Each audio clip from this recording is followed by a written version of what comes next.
Welcome to our webinar on our Developing Leaders module. This video deals with the payoff. All of us want to profit from our investment in developing leaders in our ministries, but let me ask you several questions. First off, how do you define a team? You're going to develop a team of leaders. So you may have 6 or 8 or 10 different ministries in your church, and each one of those has a leader or leaders who are overseeing and developing and operating, carrying, managing, and leading those individual ministries. When you take them and put them all together, however it is you are designed in your ministry, what does your leadership team look like? And first off, we really need to define, how do you define a team? Well, basically, when is a team a team? And you've heard the question, when is a church a church? Well, in this case, when is a leadership team a leadership team? And so what are the key ingredients that will make up your leadership team? How do you know and what do you want there to be in order for you to have this team of leaders, whether it's a board or executives or your deacons or elders or stewards or trustees, and you've got a set of leaders? What are the key ingredients that you want to make up your leadership team? Well, the first one is, I think there has to be a common goal or a common cause, and they have to agree on why they exist. I am told that the number one reason why senior pastors are ineffective, are dismissed from their ministries, is because of double vision, or what I call competing visions or dueling visions. It's because there's no agreed upon vision for the church. Another thing that hits them is that there's not a clear understanding or agreement or alignment among the leadership team as to what the mission of the church is. And so in order for a team to be a team, there has to be a common mission or cause, common goal. What are you trying to achieve? What are you called to do as a group or as an organization? Along with this, there has got to be commitment. And if you do not have commitment from each person at a certain level so they can function together through times of prosperity and times of difficulty, you're going to be in trouble. There has to be commitment to the cause and to the team. So, a team is a team when there is a common goal or common cause that is agreed upon, and commitment to that cause and to that organization. And then communication. Not going to be much done in your team if you cannot communicate one with another. And you may communicate differently than other teams do, but you still communicate, so it makes you able to function and keeps everything well greased and in the gears of your organization, of your church. And then cooperation. This is where they agree to work together. So they're going to cooperate. You don't have a team if they don't work together. And so collaboration is where they actually work together as a team. I make a distinction between cooperation and collaboration. And then collation. You heard of collating when you're printing out something? Well, this is the idea that people acquire their place, they're collated onto and into the team so that they're folded together and working together. They're collated together. A team is a team when you have a common cause, a mission that everybody agrees on and is in alignment with and attunement with, their heart, head, and hands. Commitment to it. So they're not going to quit at the first sign of trouble and difficulty. They communicate one with another. So they're on the same wavelength. Their walkie-talkies are all turned to the same channel. They are on the same line of communication. Cooperation. They agree that they're going to work together.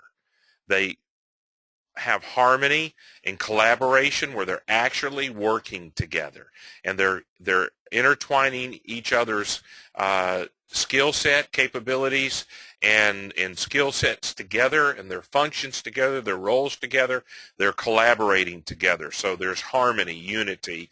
And then coalition is where they all find their place on the team, and they all work together to do their part, to carry out their role. When you add these 6 ingredients together, it makes a team, but also if the stronger these things are done, the stronger the team and more productive it's going to be. But you need to decide for yourself, when is a team, and how you define a team. From that, we want to answer the question, what kind of team members do you want? What kind of team members do you want? What characteristics do you want to cultivate in your team? Well, you've got to decide that. I'm going to give you some suggestions, and you can learn more from the resources we have with this video. John Maxwell in his book, Developing Those Around You, also Aubrey Malphurs in his book on developing or building leaders. They give you some ideas of what characteristics do you want to cultivate in your team member. Well, the first thing I think is you want them to care for one another. Teams that don't bond together don't build together. And so there better be some real care. And I would tell you to look at the one another passages in Scripture and to challenge your team members, because what we emphasize, we get repeated. And so what you reward, you get repeated in your organization. If you want these characteristics to be cultivated in your individual team members and as your team as a whole, then you've got to reward those who care and emphasize it and reward it in order to repeat it or see it reproduced. It should become a part of the culture of your church. You want to cultivate the characteristic of a common cause. The team members know what is important, and they work together to accomplish what is important. They have a common cause. And then communication. The team members communicate one with another. You want the characteristics where it's almost second nature, that they communicate with each other, they care about each other. Leaders need to like people. If they don't like people and enjoy people, it's going to be difficult for them to invest themselves in the lives of others in order to cultivate them.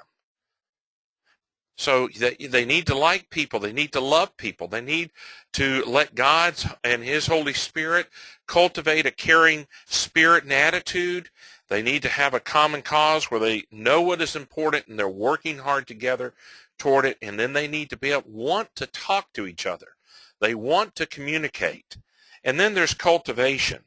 Team members that are growing together. It's not just one guy on the team that's developing. It's all of them learning and developing and growing and moving forward together. Chemistry. It is very important that the team member have chemistry. The team needs to fit together. They have the right chemistry. There's partnership and they work as a single unit, but chemistry will work. You can take studies done by the DISC profile, perhaps other like Christian organization, placeministries.org with Jim McSwain has developed an assessment for personality types, and he looks at what Rick Warren says is the shape, spiritual gifts, heart, abilities, personality, and experience. Well, you've got to look at the chemistry, how people fit together. In the DISC profile, dominant, that's the D in the DISC, D-I-S-C, influential, steadfast, and compliant. When you start looking at how those different kind of personalities work together, you better have a chemistry that is put together so they can be productive. Give your leadership team the best opportunity to succeed, to reach their God-given potential, to fulfill God's vision for your ministry. And it's difficult to do it without the right chemistry among the players. Along with this next is commitment. If your people are not committed one to another, They need to place their individual rights beneath the best interest of the team members. So while individualism may win trophies, but teamwork wins pennants. So you may have a team member who is recognized for his individual effort in the overall effort, but it's teamwork that brings home the pennant. You understand what I'm saying here? It's not individual recognition. Have you ever seen a baseball player who's not looking at the win-loss record of his team, always concerned about is his hitting average or his fielding average or stolen base average? And, you know, if all he's concerned about is his batting average, he's not a team player. He's just out for himself. There has to be, and you want to develop, I think, in every team member, commitment so that he prioritizes what's important first, and it's always the team. Then there is compliance. Each team member plays a special role. They embrace the role of each member. They are compliant to take their place in the team. You know, Paul spends a great deal of time in 1 Corinthians chapter 12 through chapter 14 talking about the diversity of the body. Not every member is an eye or an ear or a nose or an elbow or a hand or finger or foot or heel or knee. Team members who are willing to take their God-given assigned role on the team and in the team and in the effort, in the cause, in your church, you want to develop so that they are selfless. They are servants. They're looking to take their place and their part and partner with God to be just a privilege of being a part of what God is doing in and through your ministry there. Along with this is collection. By collection, I mean it's an effective team that has a good bench. There's depth and adaptability and flexibility among the team. There are some colleges that their basketball programs, and I could name a couple, where when you're recruited there, you're either going to be a player or a practice dummy, and you accept that role when you're brought in. I don't want to battle with that necessarily, but my preference is I have a group and a team that complement each other. Maybe we should put that on the list here. I didn't, but they complement each other. And in this, I don't mean they walk by and go, oh, that was a nice shot, even though that's important on the basketball team and as you play the game. But you've got a complement of guys where you have different strengths and different weaknesses and different skill sets, and they're made for a different part of the game, and they fit on the team in a certain way. And you want to be able to collect them together and understand they're more valuable as a whole than they are individually. They can get more done as a team than they can individually. Then you want to develop competence, do you not? Team members that know exactly where the team stands, they understand the cause that you're in, the game, your game plan, they're aware of it, knowledgeable, they're sensitive and aware, they are confident and competent in what they're doing. They are credible. They have credibility. They are creative. They think outside the box. There's some innovation that goes on, and they may invent solutions to what is happening. So when you come up against some real challenges, real obstacles, real threats in your ministry, that they are creative to think of a way to get around it or to fix the problem or to defeat the foe. They are craftsmen. They know how to build. They have common sense. Once think about common sense, it's not common. So as you look at these things, you need to decide what kind of team members do you want. If you want to have profit or you want to get the payoff for your efforts, you need to decide what kind of team members you want and what a team is, and then build the team according to what you want. There was a movie made about the 1980 U.S. Olympic hockey team, and they won the gold medal in the Olympics for that year. And Herb, the coach there, he knew exactly what he wanted in the character and the commitment and the capabilities and all the components of that team. And he worked and honed and selected and developed and trained and taught and threatened.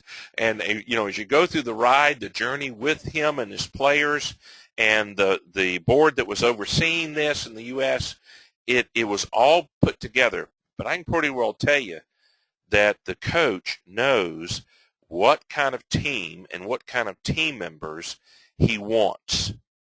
And then he goes to put together a team that is going to win.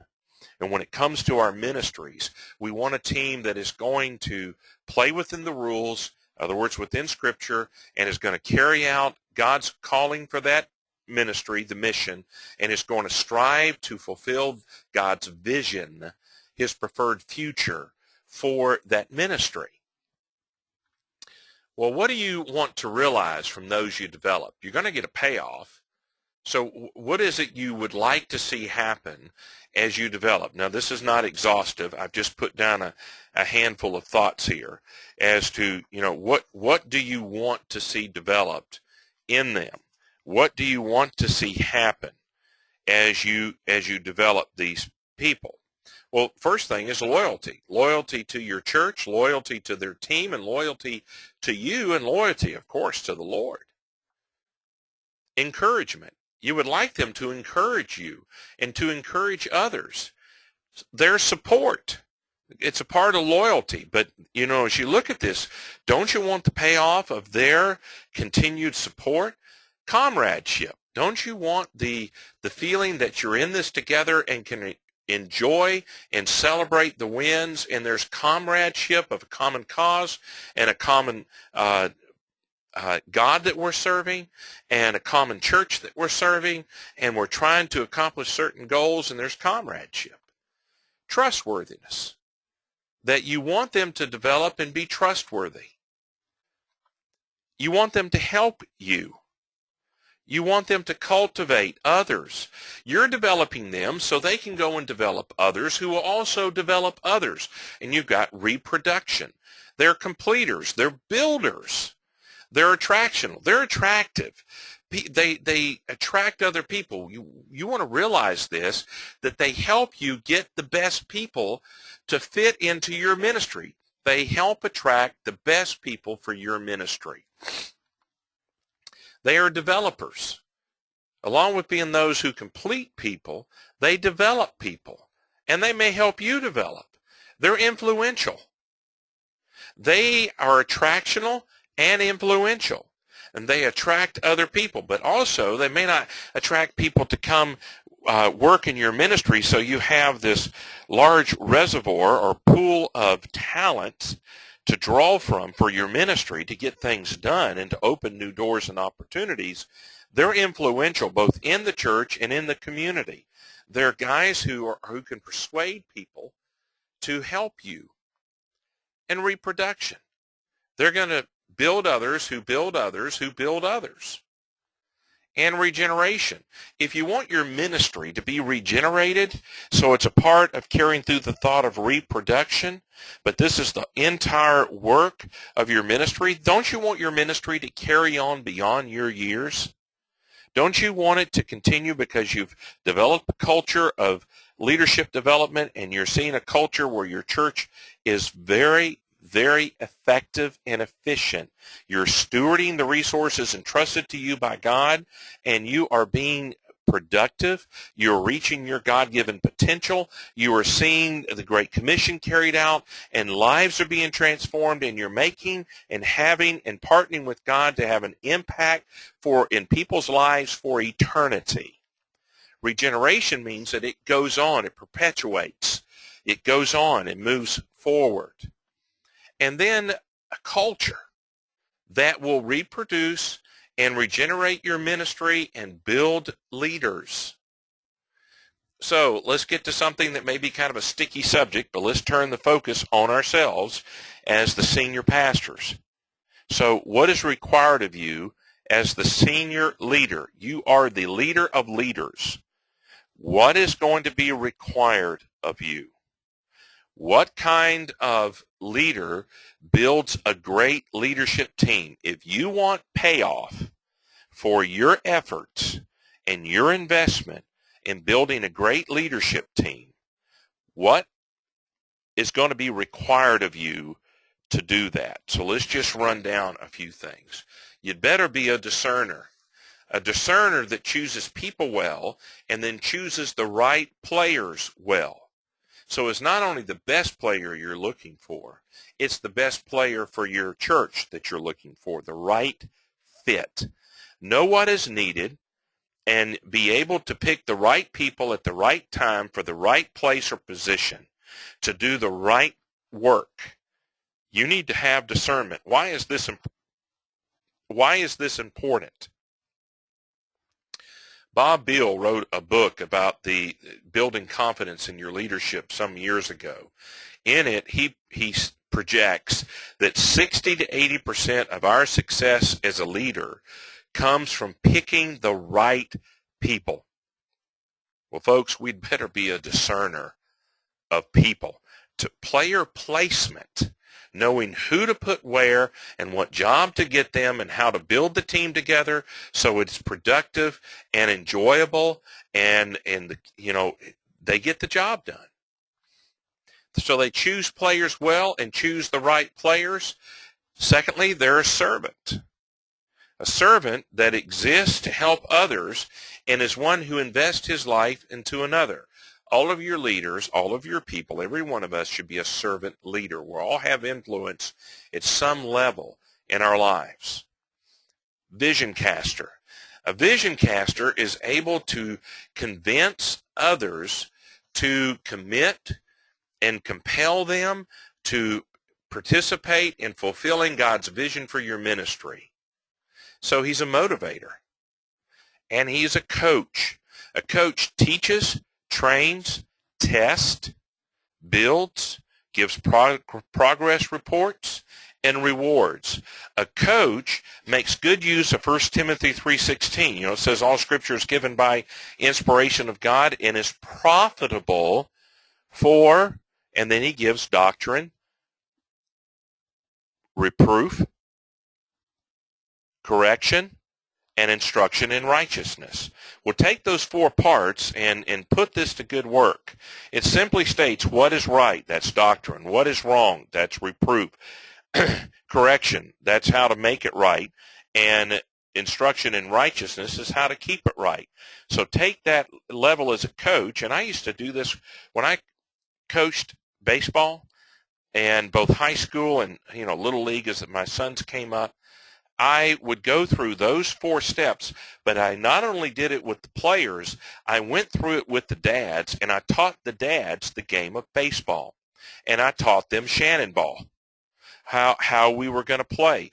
I knew the kind of players I wanted, the kind of coaches I wanted helping me. I knew when I wanted our team to peak, and I had a game plan, a pathway, and I used it for 8 years in a row as my sons grew up and played, and then used it when they got into high school. So as you do this, as a coach, you have an opportunity to really bring your team together and to evaluate them and to encourage them and to build them, equip them, and educate them, all the things that we've been talking about in the leadership development process. What is required of you as a senior leader? You better be a coach. Next is you better have some understanding. You better be an understander. You know what is important to your team members. Here's 3 things I suggest every team member wants. What's important to them as an individual team member. They want to be appreciated. Number 2, they want to be a part of a team, and certainly a part of something that is bigger than themselves. And number 3, they want to be understood. They want you as the senior leader, the senior pastor, the leader of the leaders, to understand them. So you need to understand your leaders. You need to understand, for instance, what they may prefer in a given situation. how they're going to respond, what's important to them, what they think the solution is in a particular situation. You need to know your leaders. So here's some more things that I think ought to be required of us as we are the senior leader. We ought to be a problem solver. This is having the proper perspective of problems. We must realize that problems are going to come, guys. We can't get away from it. They are opportunities for growth and advancement. Go to James chapter 1, Peter's writings, Paul's writings, and you see tribulation and testing times are a part of life. They're put there for God's purpose, for His glory and our good, and to move forward His plan, His redemptive plan. And so as we are a part of this, we need to have the right perspective. Now, having said that, we need to help those who are leading under us to have the right perspective. We also need to understand the proper team working skills it takes to solve problems. So it's not just us doing it by ourselves, but we understand how to use the skills of others to solve problems. Along with this, we need to be supportive. We need to provide what is needed for the team members to succeed. Set the table for them. Give them the tools they need. Give them the authority they need. Give them the encouragement and training, and give them the enduring, continuing education and development that they need. Be supportive. Don't tell them to make bricks with no straw, to defeat the enemy with no bullets for their gun, to carry out the ministry with no money or manpower, or no place to do it, or no authority to lead. Be supportive. Be a facilitator. Now, in this, I mean several things. A facilitator shares the decision-making opportunities. He doesn't hoard it. He shares it. Secondly, he shares the value of wisdom and knowledge. In other words, we ought to believe that other people have great wisdom and to contribute, that they can help solve problems. They can give us information. They can be creative and think outside the box. And so a facilitator allows those responsible for the work to make the decisions on how the job is done. So he delegates decision-making authority. A facilitator would look to the interest of his teammates, and he is a giver instead of a taker. A facilitator instead of a dictator. You need to be respected. And this usually is developed by possessing three attributes. John Maxwell talks about this in developing the leaders around you. Trustworthiness, caring, and decisive, able to make decisions on hard situations. So we need to be respected. If they don't have any respect for us, we're at the lowest level of leadership, the rank or position, and we have not developed any kind of relationships. We haven't been productive. Maybe our character is in question, and we're in trouble. So if you want to develop respect by those you're leading, then be trustworthy, show that you care for them, and be decisive in solving or making decisions on hard situations. What about being productive? What about rewarding those when they perform? What about knowing who to give the ball to in a tight situation, the go-to player? What about a guy who continues to win? Sometimes in our leadership, we get the misunderstanding that we have to treat everyone the same. When you're coaching, not everyone, say baseball again, not everyone's a pitcher or first baseman or third baseman or second baseman or center fielder. They all have skill sets and temperaments, and they're put together in a certain way. They're certainly not all capable of being a catcher.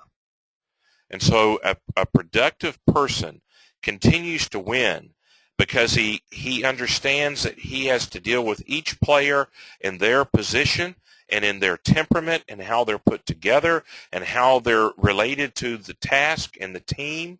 And you need to require of yourself to be productive. Reward performance.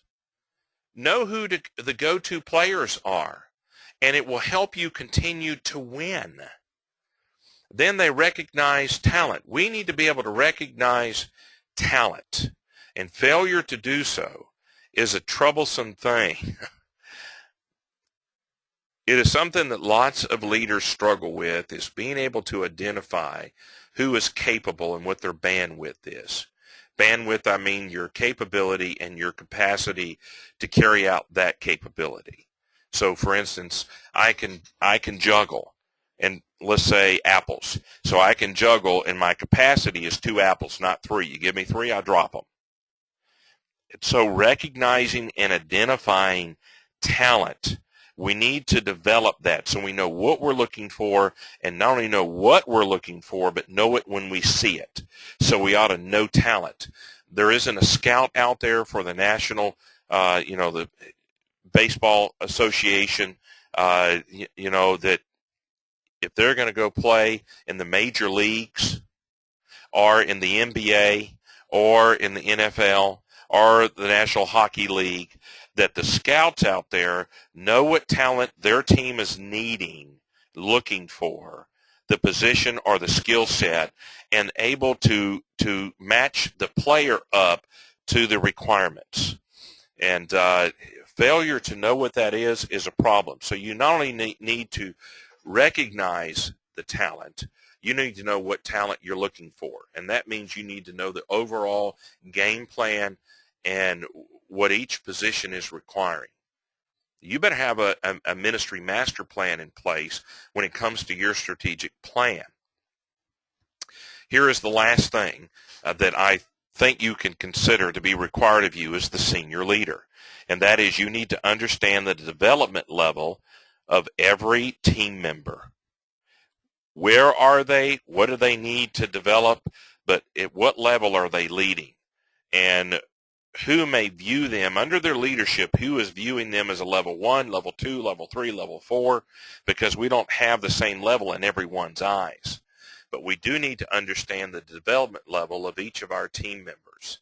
So for the leader who is going to build a great team and profit the cause of Christ and be a part of partnering with God and carrying out the mission of your ministry, of your church and your congregation, we've got to know a great deal of information, and we've got to put into action certain things. And it ought to drive us to our knees and to bathe this in prayer so that we give time to the Lord in our relationship with Him, because where is the source of wisdom?